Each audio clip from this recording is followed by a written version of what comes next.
Bencana longsor dan banjir bandang di Sumatera Utara menyisakan tanya dari mana asal dari batangan kayu gelondongan yang ikut terhanyut terbawa arus. Dugaan adanya penebangan tanpa izin mencuat. Bareskrim Polri kini mengusut kepemilikan kayu dan membuka kemungkinan adanya tindak pidana hingga tersangka yang membuat bencana semakin buruk.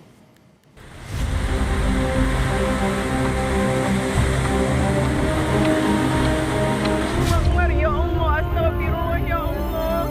Tolong bantu amin, Tuhan. Dan 4 orang luka berat, 2 orang itu meninggal dunia.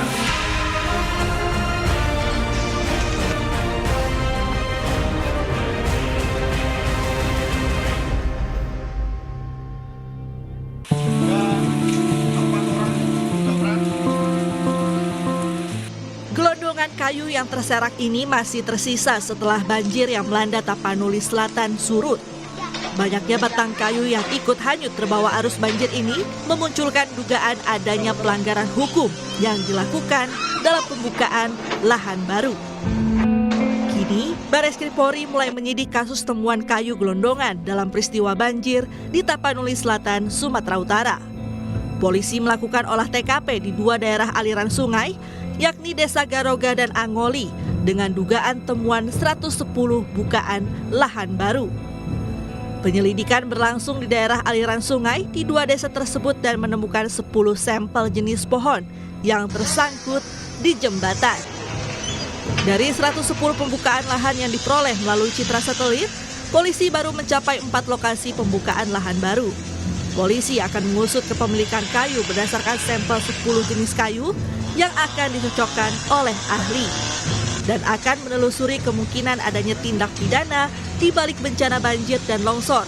Apakah masuk dalam dugaan kelalaian hingga keterlibatan korporasi.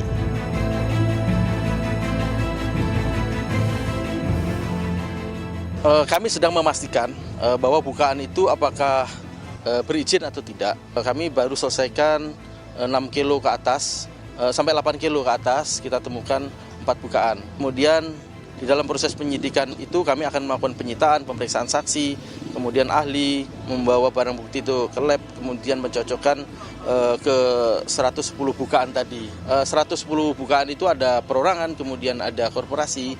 Yang terkait dengan korporasi berarti pertanggungjawabannya nanti korporasi, kalau memang perorangan juga tentunya pertanggungjawabannya perorangan. Bupati Tapanuli Selatan Gus Irawan Pasaribu sebelumnya menyebut ada 11 perusahaan yang diduga terlibat pembalakan liar. Bupati Tapanuli Selatan juga menyebut moratorium pengambilan kayu di wilayahnya hanya berlaku 1 bulan. Moratorium itu kemudian dicabut oleh Kementerian Kehutanan. Ternyata tanggal 9 Agustus penghentian sementara itu dibuka kembali. Jadi cuma sebulan tuh moratorium, sebagaimana di media saya baca pernyataan dari Dirjen Pengelolaan Hutan Lestari, katanya sejak moratorium tidak ada diterbitkan izin. Tapi faktanya moratorium itu sudah dicabut dengan surat dari Dirjen Pengelolaan Hutan Lestari pada 9 Agustus yang lalu. Jadi moratoriumnya hanya 1 bulan. Oke. Nah itulah yang sekali lagi saya merasa kami tiap tahun terjadi banjir. Tahun-tahun terakhir itu banjir bandang dengan gelondongan kayu.